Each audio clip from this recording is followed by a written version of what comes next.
함께 보실 말씀은 마태복음 10장 9절에서 23절까지 말씀입니다. 마태복음 10장 9절에서 23절까지 한 절씩 교독으로 보겠습니다. 너희 전대에 금이나 은이나 동을 가지지 말고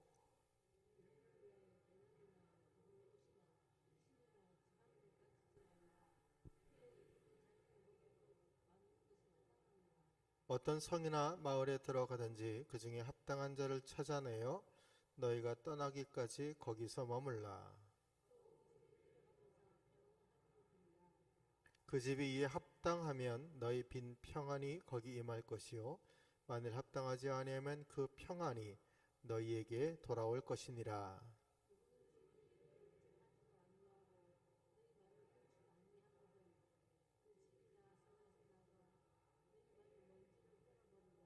내가 진실로 너희에게 이르노니 심판날에 소돔과 고모라 땅이 그 성보다 견디기 쉬우리라.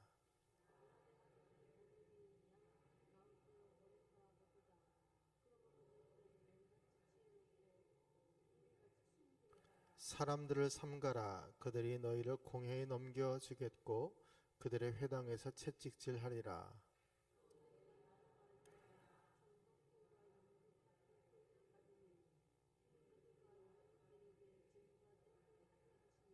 너희를 넘겨줄 때에 어떻게 또는 무엇을 말할까 염려하지 말라. 그때에 너희에게 할 말을 주시리니.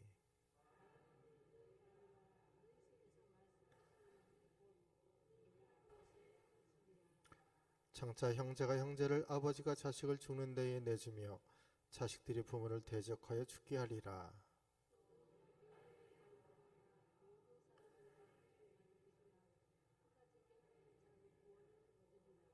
함께요. 이 동네에서 너희를 박해하거든 저 동네로 피하라. 내가 진실로 너에게 이르노니 이스라엘의 모든 동네를 다 다니지 못하여서 인자가 오리라. 아멘. 우리는 지난 주간에 우리 선교에 대한 5가지 기본적인 마음과 그리고 선교의 기초들이 무엇인지를 함께 생각해 보았습니다. 한번 그 복습을 한번 해볼까요? 선교를 함에 있어서 가장 기초가 되는 첫 번째가 무엇일까요? 상황. 그 지역의 상황인지. 이것은 복음을 전하는 전도의 경우도 똑같습니다. 같은 맥락의 이야기예요. 그 상황, 그 지역의 상황을 알아야 한다. 두 번째는 뭘까요? 관심이에요. 관심. 그냥 그렇구나가 아니라 이제는 관심이라는 것은 마음으로 보는 거죠. 마음으로 볼 수 있는 그런 관심을 갖는 거예요. 그래서 말씀을 보면 예수님께서 어떻게 하셨어요? 불쌍히 여기셨어요. 불쌍히 여기는 마음이 바로 관심이죠. 관심. 세 번째는 뭐라고 그랬습니까? 기도하는 거예요. 기도보다 앞서지 말라고 성경은 우리에게 가르쳐주고 있어요. 그래서 이 상황을 살펴보고 마음으로 볼 수 있는 관심을 가지고 긍휼히 여기고 난 뒤에 그 다음에 할 게 뭐냐 하면 기도하는 거예요. 기도. 그래서 지난번에 9장에 보았던 37절 38절에 있는 말씀이죠. 네 번째가 뭐죠? 훈련을 받아야 돼요. 훈련. 그러니까 선교함에 있어서 그 지역에서 내가 선교를 하는 데 있어서 올바르게 복음을 전할 수 있는 훈련을 받아야 되죠. 이 훈련의 차원은 언어적인 훈련일 수도 있고요. 그 지역에 대해서 문화를 알아가는 훈련이 될 수도 있어요. 그 다음에 5번째가 뭐였죠? 가는 거죠. 보내거나 가는 거예요. 이것이 선교의 기초였습니다. 이 5가지 선교의 기초가 우리 교회뿐만이 아니라 모든 지금까지의 선교 역사 속에서 계속해서 이루어졌습니다. 이것이 기초가 되지 않으면 선교는 온전히 될 수가 없기 때문이죠.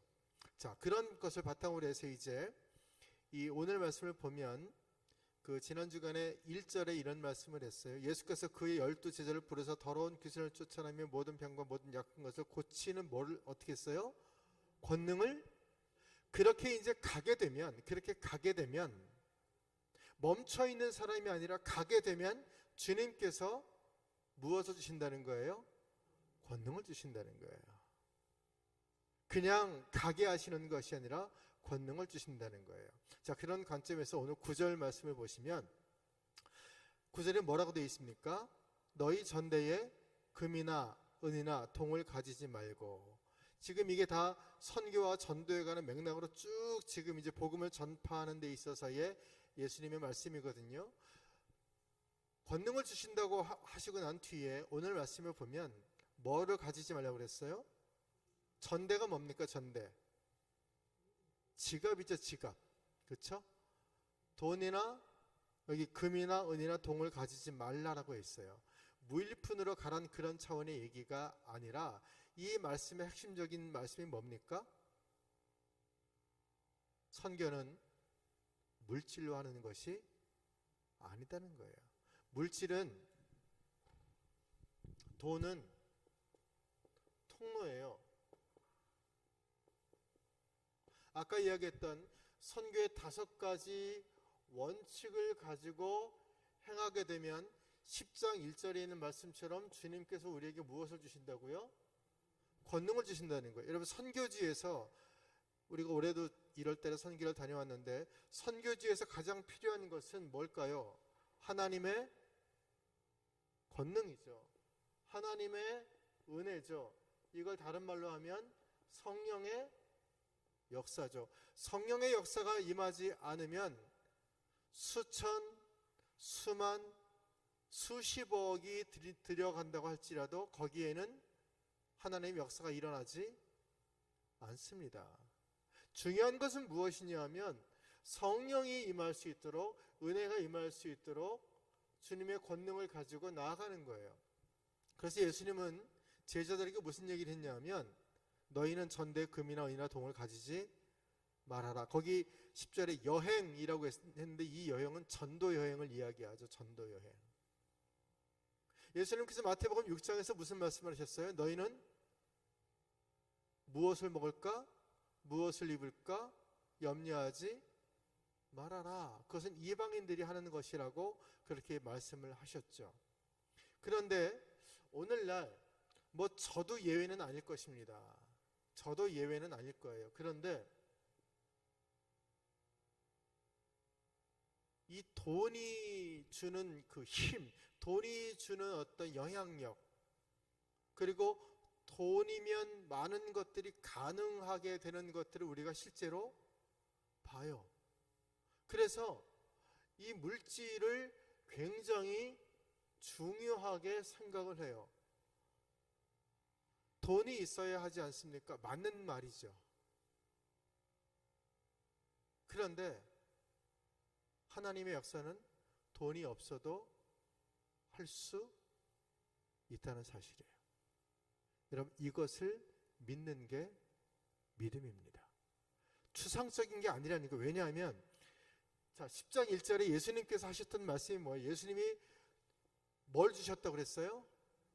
권능을 주셨다고 그랬어요. 선포하고 전도하는 데 있어서 예수님이 제자들에게 그냥 가라고 하신 게 아니에요. 권능을 주셨다는 거예요. 이 권능은 무엇을 대신할 수 있는 권능이에요? 이 물질을 대신할 수 있는 권능이에요. 이 물질을 대신할 수 있는 권능을 주셨다는 것이죠. 이제 계속 보겠지만, 그래서 10절에 예수님이 부연 설명으로 이렇게 하세요. 여행을 위하여 배낭이나 두보롯이나 신이나 지팡이를 가지지 말라. 이는 일꾼이 자기의 먹을 것 받는 것이 마땅함이라. 이게 무슨 얘기입니까? 여러분들이 이제 직장 생활을 하실 때 내가 사업장의 사장님이 아니라 그 사업장의 직원으로 일을 할 때 여러분들은 이번 달에 내가 월급을 받을까? 거기에 대해서 심각하게 고민을 하십니까? 그러세요? 그 고민을 하는 사람은 누구예요? 사장님이죠, 사장님. 사장님은 무엇을 고민하냐 하면 돈을 고민해요. 왜요? 직원에게 월급을 줘야 되니까. 직원은 뭘 하면 되는 거예요? 일을 하면 한 달 후에 혹은 주급으로 받든지 시급으로 받든지 한 달 후에 월급을 받아요. 지금 그 얘기예요. 10절을 다시 보면 일꾼이 자기의 먹을 것을 받는 것이 마땅하다. 자, 우리는 예수님의 어떤 사람입니까? 성경은 우리를 누구라고 얘기합니까? 청직이라고 얘기하잖아요. 우리는 예수님의 청직, 하나님 나라의 청직이라고 얘기합니다. 그러면 청직이는 일꾼이잖아요. 그럼 일꾼을 먹이는 사람은 누구예요? 일꾼을 먹이는 사람은 사장님이잖아요. 우리에게 사장님은 누구예요? 예수님이라는 거예요. 지금 예수님께서 이 말씀하시는 것은 제자들에게 너희에게 그 믿음이 있느냐. 굉장히 중요한, 아주 단순한 것이지만 굉장히 중요한 것을 우리에게 시사를 하고 있어요. 그래서 여기 일꾼이 자기의 먹을 것을 받는 것이 마땅하다. 누가 이 물질에 대해서 누가 고민을 해야 되느냐? 사장이 고민하는 것이다. 사장이 고민하는 것이지 일꾼은 돈에 대해서 고민할 것이 아니다라는 거예요. 단지 우리는 그 일을 최선을 다해서 다 해야 된다는 것이죠. 그래서 사장님이 주신다는 것이죠. 자, 그럼 이것을 우리의 어떤 신앙생활에서의 삶을 한번 생각해 보세요. 우리가 살아가는 이건 선교적인 부분들을 지금 얘기하는데 다른 여러 가지 영역들도 한번 생각해 보세요. 주인이 우리에게 주세요. 그런데 우리는 어떤 방법으로 주인이 주는 줄 알아요, 몰라요? 그러니까 사장님이 그 돈을 어떻게 버는지 잘 아세요, 모르세요? 잘 모르시죠? 잘 몰라요. 디테일한 거 잘 몰라요. 사장님이 어떻게 영업을 하고 어떻게 사람들을 만나고 어떻게 하는지 그거 사실 잘 몰라요. 근데 어떤 방법이든지 돈을 마련해서 주죠. 우리 그 권사님 그러시죠? 네. 장로님 그렇게 하시죠? 직원이 어떻게 방법을 해, 해외 출장을 가는지 어딜 가는지 자세하게 몰라도 돼요. 그 고민은 누가 하냐면 주인이 하는 거예요. 어떤 방법으로 돈을 버는지 잘 몰라요. 사실은 디테일하게 잘 몰라요. 자, 하나님이 하시는 일을 우리는 성경 말씀에 보면 지금 있는 것처럼 주인이 주는데, 여러분 하나님이 지금까지 여러분들을 어떻게 먹이셨는지 잘 아세요? 잘 몰라요. 근데 여러분 먹으셨어요? 안 먹으셨어요? 드셨죠? 저희 다 똑같은 얘기지만 지금까지 여러분 인생을 살아오시는 동안에 산수를 한번 해보세요. 수학은 어려우니까 산수를 한번 해보세요. 들어오는 돈 얼마, 나가는 돈 얼마, 더하기 빼기를 하면 산수로 치면 저희 집의 경우 언제나 마이너스예요. 생각해 보세요. 7 식구가 지금까지 살았어요.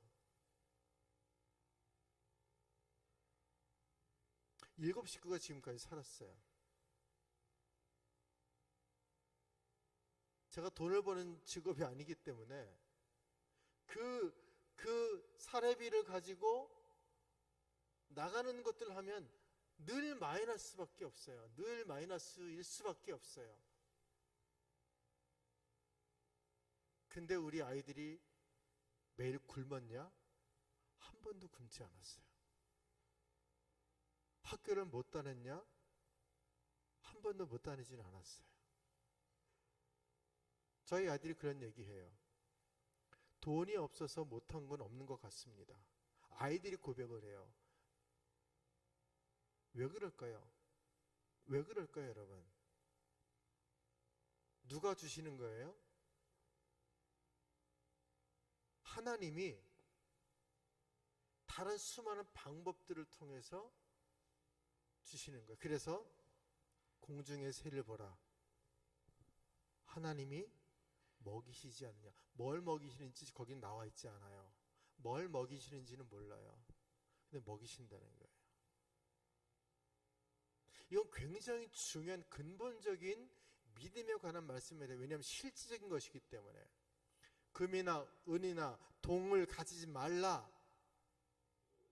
실질적인 필요하거든요.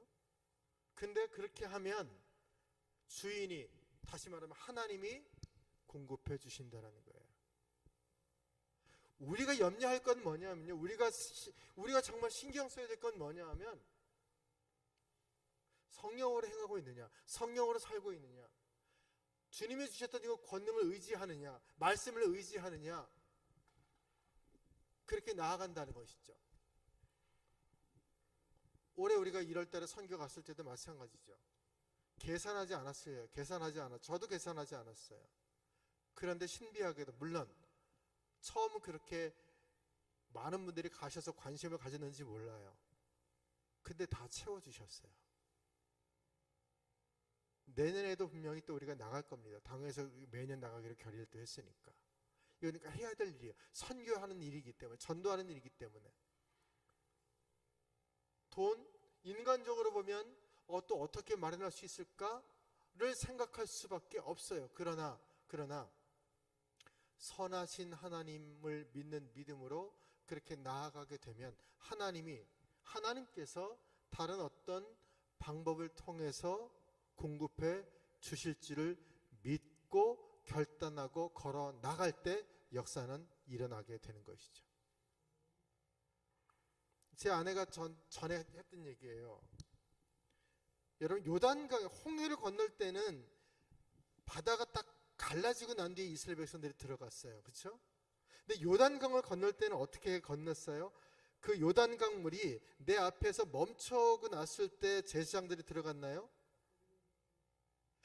요단강 물이 막 흘러갈 때 발을 넣었더니 요단물이 멈췄더라.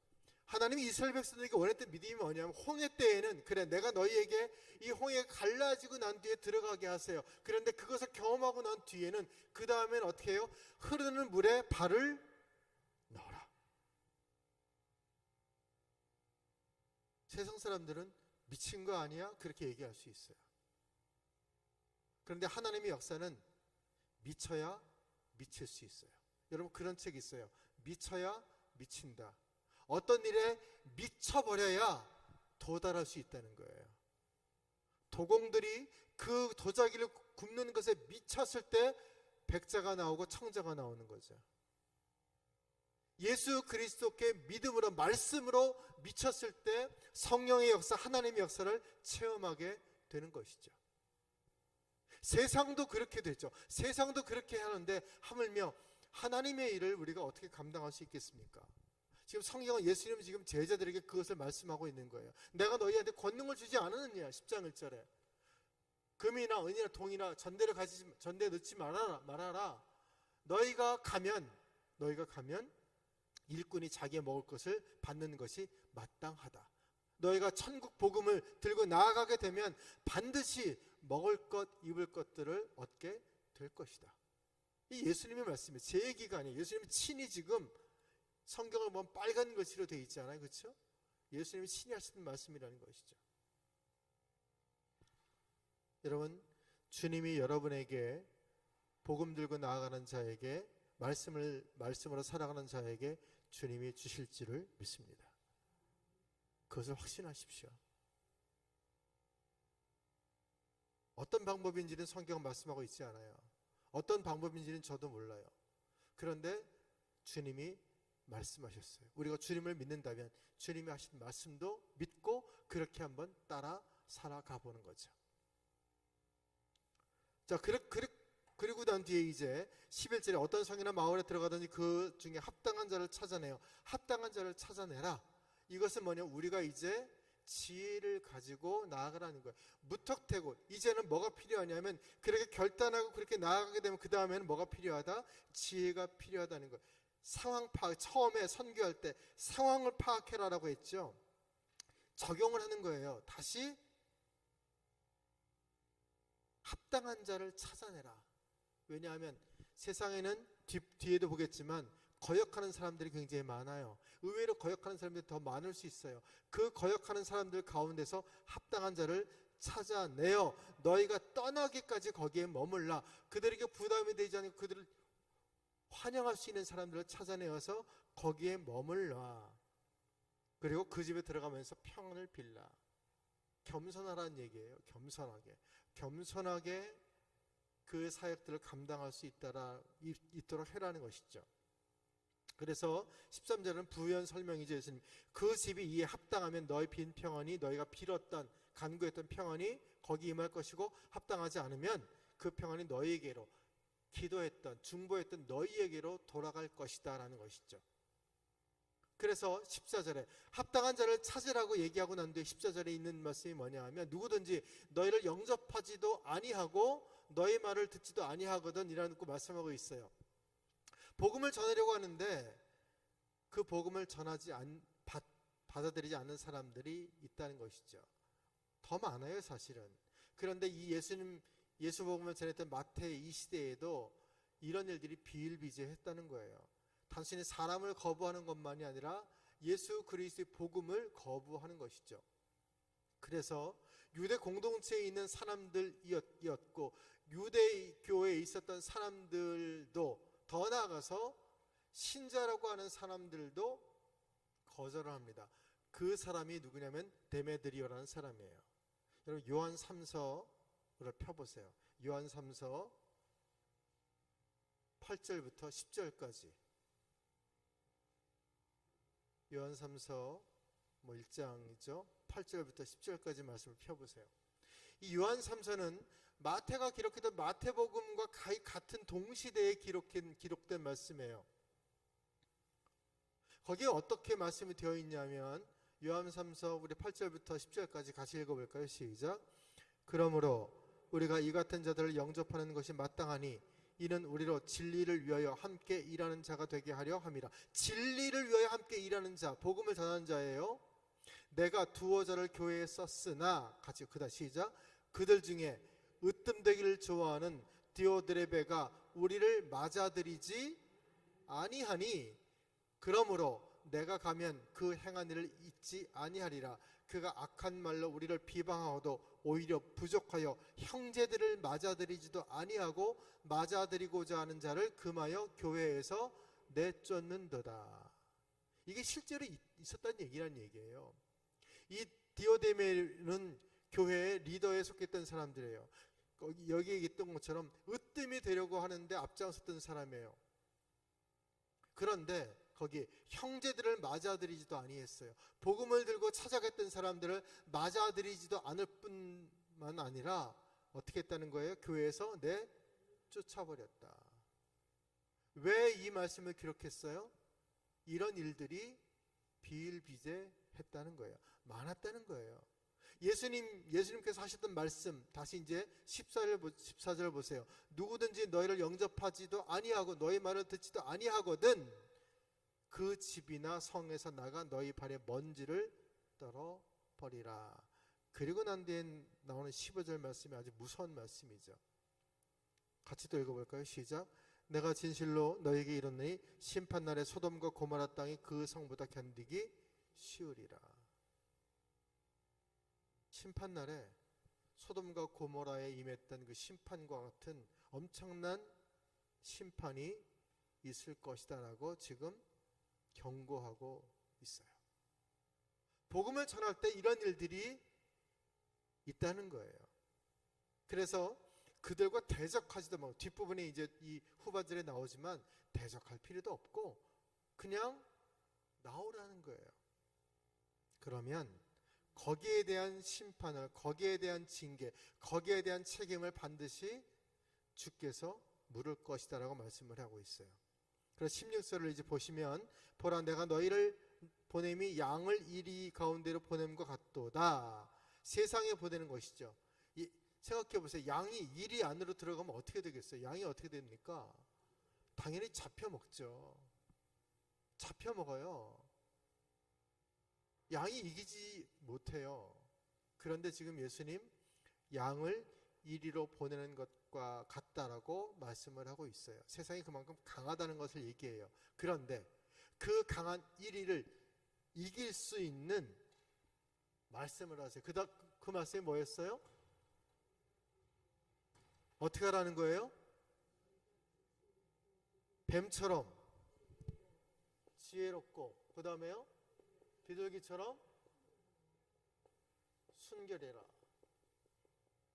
뱀처럼 지혜로워라. 자, 이 뱀이 등장해요. 여러분 뱀 좋아하세요? 이 뱀 짭싸바 막 그런 옛날에 어릴 적에 그런 것들 많이 봤어요, 그렇죠? 근데 지금 여기 이제 뱀처럼 지혜라고 그래서 이 뱀은 무엇을 상징해요? 보통 우리가 성경에서 사단을 상징하잖아요. 마귀를 상징하잖아요. 자, 성경이 나오는 처음에 나오는 이 뱀은 누구를 유혹하죠? 아담을 유혹합니다. 하와를 유혹합니다. 자, 그런데 아담과 하와는 하나님의 첫 작품이에요. 한번 생각해 보세요. 하나님의 첫 작품이에요. 하나님이 처음 작품으로 만들었던 이 아담과 하와는 어땠을까요? 완벽할 것 같지 않아요, 여러분? 여러분들이 무엇인가 첫 작품을 만들 때 거기 심혈을 기울이고 막 그러잖아요. 그래서 아담을 창조하시고, 물론 하와는 나중에 어쨌든 간에 아담을 창조하시고 하나님이 하셨던 말씀이 뭐예요? 보시기에 심히 좋았다. 너무나 하나님도 만족하신 거예요. 하나님도 너무 만족하시는 거예요. 보시기에 심히 좋았던 그 아담을 누가 무너뜨려요? 뱀이 무력으로 무너뜨리죠. 칼로 너 아니면 너 죽여버릴 칼로 무너뜨리죠. 뭘로 무너뜨려요? 좋은 말로 그 지혜. 하나님께서 처음으로 창조하셨던 하나님의 첫 작품을 뱀이 가지고 있는 그 꾀로 아담을 무너뜨려 버려요. 그러니까 여기서 말하는 이 지혜라는 것은 뭐보다 강할까요? 칼보다 강하다는 거예요. 그래서 지금 예수님께서 너는 양처럼 이리에게 잡혀 먹을 수밖에 없는 약한 존재지만 무엇을 가지고 있어라? 지혜를 가져라. 이 지혜가 뭘까요, 그러면? 하나님의 말씀이죠. 그래서 말씀을 가진 자는 사단의 권세를 이기죠. 그 사단의 권세를 이긴 사건이 마태복음 4장에 나오는 예수님의 시험. 말씀을 가지고 이기신 그 본을 보이시는 거죠. 다시 돌아가 보면. 그래서 말씀으로 사는 사람이 세상을 이길 수밖에 없습니다. 그러므로 하나님의 말씀을 우리가 읽고 암송하고 묵상하고 또 우리가 기록하고 쓰고 그렇게 살아가는 사람은 세상을 품을 수 있는 놀라운 권능의 사람이 된다는 거예요. 그 다음에 예수님께서 하셨던 말씀 뭐라고 그랬어요? 비둘기같이 순결하라. 순결이란 말은 어떤 얘기예요? 깨끗하다는 얘기죠. 깨끗하다. 근데 요즘은 한국의 비둘기가 너무 많아가지고 비둘기 막 너무 공해처럼 그렇게 되는데, 어쨌든 이 비둘기의 상징은 뭐냐면 순결함이에요. 깨끗함이에요. 오염되지 않은 거예요. 자, 여러분 노아의 홍수 때 비가 다 그쳤어요. 그리고 이제 물이 온 사방에 그냥 가득 찼어요. 노아가 이 홍수가 이제 물이 어떻게 됐는지 잘 모르잖아요. 그래서 처음에 까마귀를 또 보내잖아요. 그리고 난 뒤에 보낸 짐승이 뭐예요? 비둘기였어요. 자, 여기서 문제. 비둘기가 몇 번 날아갔을까요? 자, 비둘기가 노아의 방주에서 몇 번 날아갔을까요? 1번, 한 번, 2번, 두 번, 3번, 세 번, 4번, 네 번. 몇 번일까요? 자, 두 번이라고 생각하시는 분, 한 번이라고 생각하시는 분, 세 번이라고 생각하시는 분, 네 번이라고 생각하시는 분. 여러분 찾아보세요. 8장에 나오는데 세 번이에요. 아, 지금 막 맞췄다고 지금 막 난리 났어요. 세 번이에요, 세 번. 처음에 나갔을 때 물이 가득하니까 그 비둘기가 그냥 돌아와요. 그 다음에 다시 비둘기를 보내요. 그 다음에 뭘 물고 와요? 나뭇잎을 물고 돌아왔어요. 세 번째 비둘기를 날려보내니까 어떻게 했어요? 그 비둘기가 안 돌아왔어요. 자, 노아가 몇 번 날려보냈어요? 세 번 맞추신 분이 지금 몇 분 계세요? 지금 세 번 내보냅니다. 그러면 여러분들 그냥 아시라고 이제 문제를 낸 거고요. 비둘기는 뭐냐 하면 순결, 깨끗함을 얘기하는 거예요. 그러니까 지금 예수님께서 뱀처럼 지혜롭고 비둘기처럼 순결하는 말씀은 무엇이냐 하면 복음을 전함에 있어서 지혜로워야 되고, 왜냐하면 상대는 이리와 같은 존재니까 지혜로워야 되고, 그리고 순결하다, 깨끗하다. 다시 말하면 내가 전하는 말에 어떤 오염도 되지 않은 아주 깨끗한 상태가 되어야지 그들이 그 복음을 어떻게 한다? 받아들인다는 거예요. 그 말씀의 의미로 예수님께서 비둘기처럼 순결하고 뱀처럼 지혜로워라 말씀을 해요. 그래야지 받아들일 수 있다는 거예요. 생각해 보세요. 우리가 막 머리만 막 똑똑하고 지혜롭고 그런데 삶이 개차반이에요. 삶의 개차반이에요. 막. 근데 예수 믿으세요. 그러면 그 사람이 예수 믿겠어요? 여러분 생각해 보세요.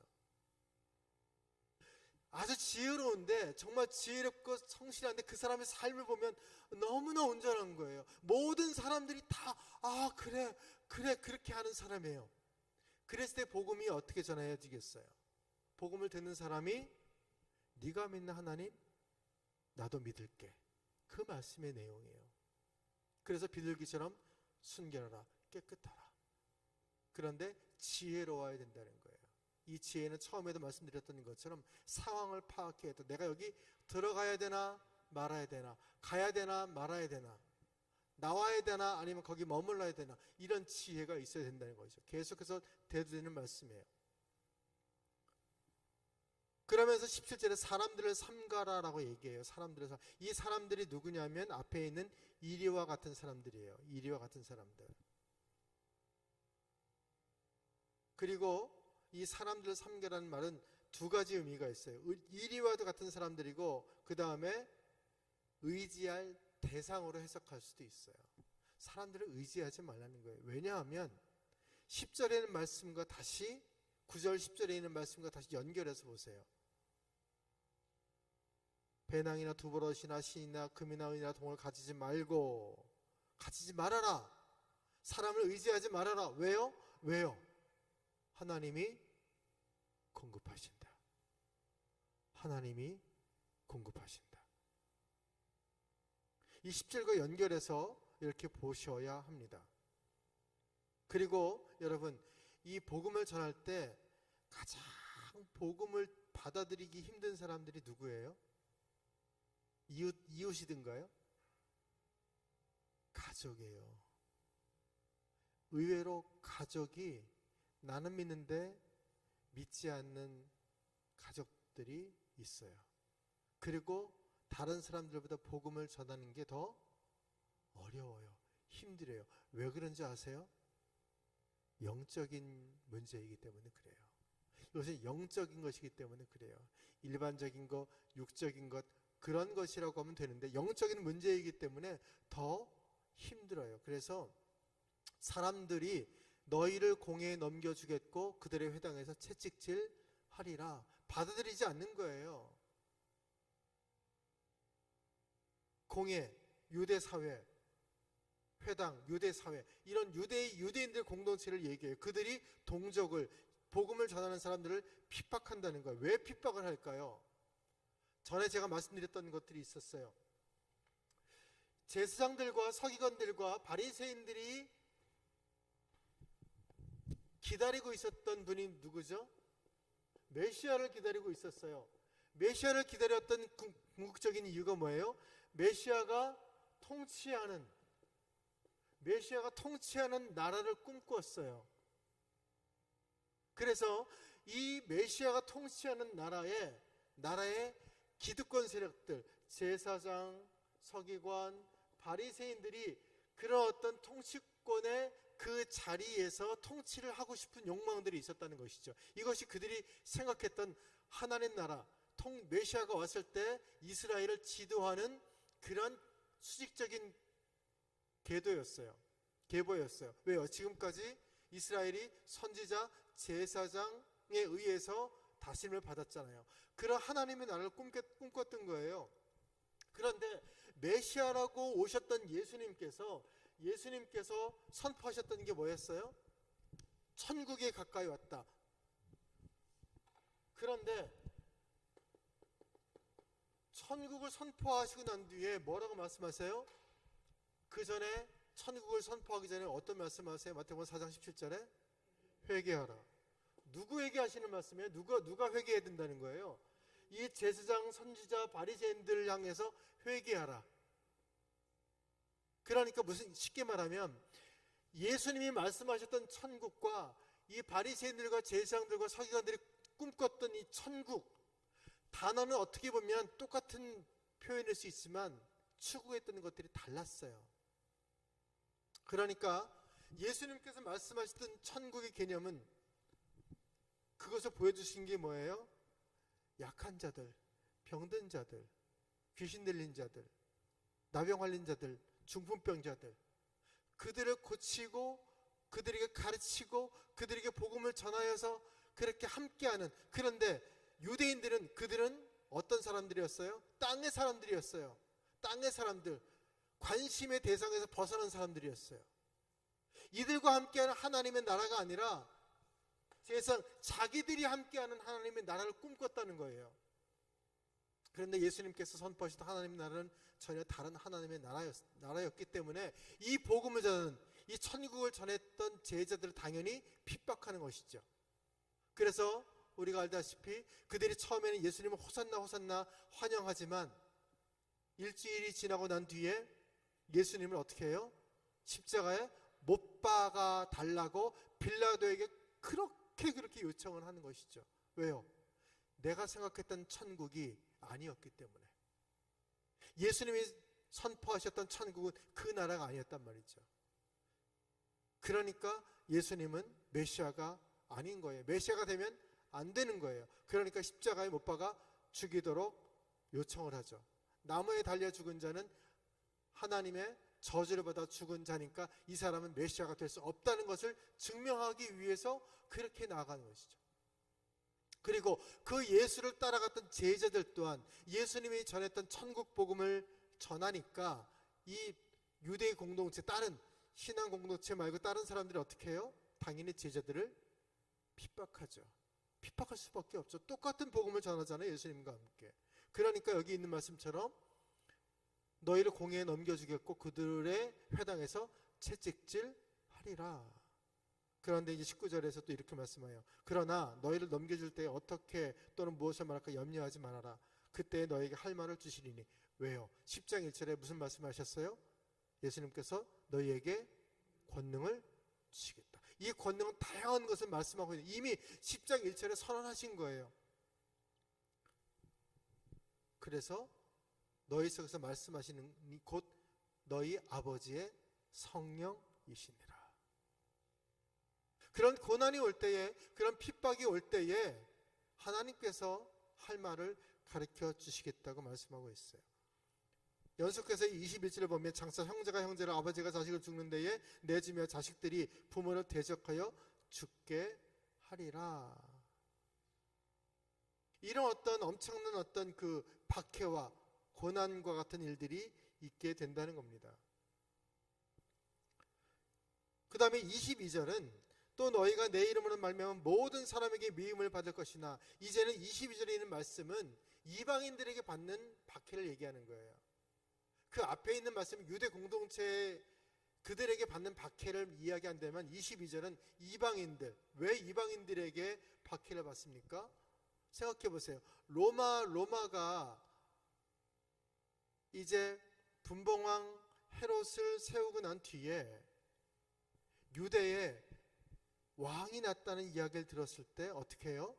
기겁을 하잖아요. 진짜 왕은 누구예요? 로마의 황제가 되어야 돼요. 그런데 또 다른 왕이 존재한다? 있을 수 없는 일이죠. 있을 수 없는 일이에요. 그러니까 이방 사람들, 이방인들 역시 이 예수를 믿는, 예수를 왕이라고 고백하는 이 기독교 공동체를 그냥 둘 수가 없어요. 네로 시대 때 그 이전부터 시작한 핍박들이 계속해서 이 기독교 공동체 안에 임했고, 수많은 사람들을 그렇게 핍박해서 죽게 하는 그런 역사들이 지금 일어나고 있다는 것을 말씀하고 있어요. 그런데 22절 후반절에 굉장히 중요한 말씀이 있어요. 뭐라고 되어 있어요? 끝까지 견디는 자는 구원을 얻으리라. 이 끝이 뭘까요? 이 끝이 뭘까요?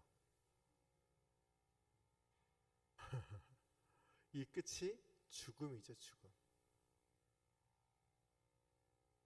여러분, 요한계시록에 죽도록 충성하라라는 말씀이 있잖아요. 그렇죠? 죽도록 충성하라.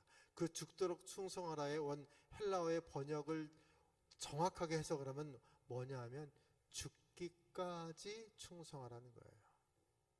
정확하게 번역을 하면 죽기까지. 죽음이 우리 가운데 온다고 할지라도 우리의 생명이 끊어지는 그 순간까지 충성하라라는 거예요.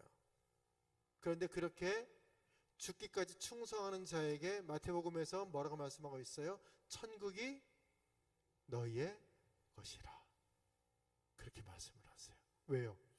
이 땅에서의 삶이 끝이 아니라 그것은 하나님 나라의 새로운 시작이기 때문이라는 것이죠.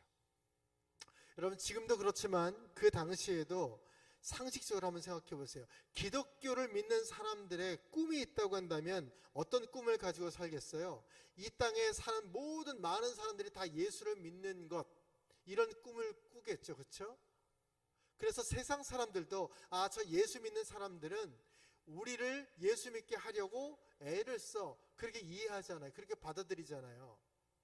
그들도 뭘 이해하냐 하면 예수 믿는 사람들이 모든 세상 사람들을 예수 믿게 하는 그런 꿈을 꾸고 그렇게 달려가고 있다는 것을 그들도 이해를 해요.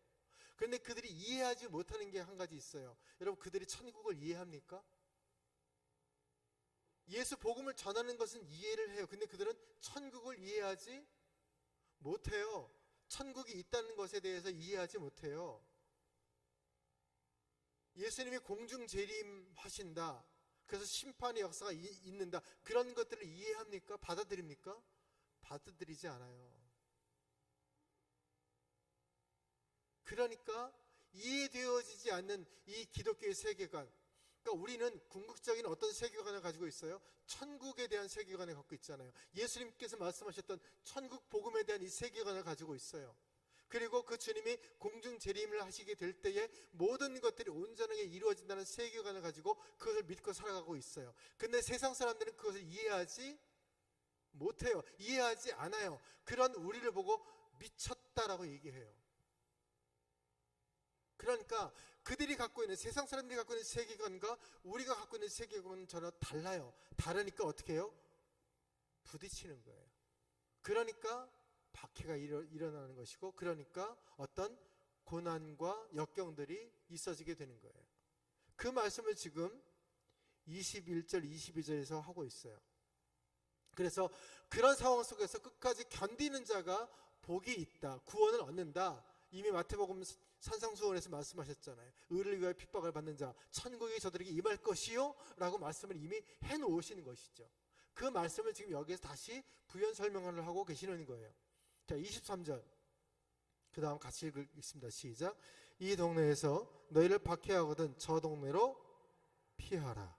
내가 진실로 너에게 이르노니 이스라엘의 모든 동네를 다 다니지 못하여서 인자가 오리라. 지금 뭐라고 얘기했냐면요, 23절에 박해를 하거든 그 동네에서 어떻게 해요? 36개 하라는 거예요. 이게 뭐라는 거예요? 지혜라는 거예요. 지혜예요. 이거 굉장히 우리가 잘 판단을 하셔야 돼요. 옛날에 그 6.25 전쟁 때 그런 분들이 많이 계셨잖아요. 교회를 지키기 위해서 나는 피하지 않겠다. 그렇게 해서 순교당하신 분들도 계세요. 그럼 그분들의 삶이 참 그런 얘기가 아니에요. 그런 얘기가 아니라 무엇이 중요하냐 하면 복음을 전하는 그 사람의 중요함을 얘기하는 거예요. 그 복음을 전하는 사람이 사라지면 누가 복음을 전해요? 특별히 이 초대교회 때 예수를 믿는 사람들이 그렇게 많지 않았던 시대에 누가 복음을 전하겠어요? 또 이 말씀의 의미는 대적하지 말라는 거예요. 대적하지 말라는 거예요. 그들이 박해하면 피하라는 거예요. 그렇게 피해요. 그런데 초대교회 때 어떻게 해요? 예수 믿는 사람들이 이렇게 해서 막 피했잖아요. 그래서 스데반의 순교 이후에 기독교가 박해됐을 때 예루살렘 교회가 어떻게 해요? 온 사방으로 다 흩어졌잖아요. 맞아, 이 말씀대로 흩어졌어요. 그렇게 흩어졌더니 어떤 역사가 일어나게 돼요? 복음이 온 사방으로 퍼지게 되는 역사가 만들어진 거예요. 그 말씀과 연장선에서 보는 것이죠. 그런데 주님께서 어떻게 말씀하고 있냐면 그런 기독교는 싸우는 종교가 아니라는 거예요. 기독교는 그렇게 박해를 하면 숨고 피하고, 그러다가 발각이 되면 어떻게 해요? 잡혀서 옥에 갇히고, 그리고 옥에 갇히게 되면 사도 바울이 옥에 갇혔던 사람들을 죽였던 것처럼 죽을 수 있어요. 그때 죽기까지 충성하라는 거예요. 그 말씀이 쭉 이어지시죠. 어떤 말씀인지. 죽기까지 그 죽음의 순간까지 충성하라는 거예요. 그런데 예수님이 뭐라고 말씀하셨어요? 너희가 환난을 당하나. 뭐라고 말씀하세요? 담대하라. 내가 세상을 이겼노라. 그게 끝이 아니라는 거예요. 환난을 당할 수 있다는 거예요. 그래서 죽을 수도 있다는 거예요. 그런데 세상을 이긴다. 그리고 오늘 말씀은 이제 어떤 말씀으로 위로하시냐면 마지막에 뭐라고 말씀하고 있어요? 뭐라고 되어 있습니까? 인자가, 저는 이 말씀을 묵상하는데 이 말씀이 얼마나 은혜가 되는지 몰라요. 인자가 오리라. 마지막 순간이 뭐냐 하면 죽음이 오리라, 어둠이 오리라, 이게 아니라 그런 상황 속에서 인자가 오리라. 여러분의 삶의 자리에 예수 그리스도께서 날마다 임하시기를 주님의 이름으로 축복합니다. 이 환난의 시대에, 그러나 복음이 필요한 시대에, 또 하나님의 말씀이 전하여져야 될 이 시대에 여러 가지 많은 어려움들이 지금 있어요. 곤란함들이 있어요. 그러나 이 말씀을 쭉 돌아보면서 이렇게 선교해야 되는 거구나, 이런 상황이 펼쳐질 수 있겠구나, 이렇게 될 수 있지만 그 끝은 인자이신 예수님이 우리와 함께 하신다.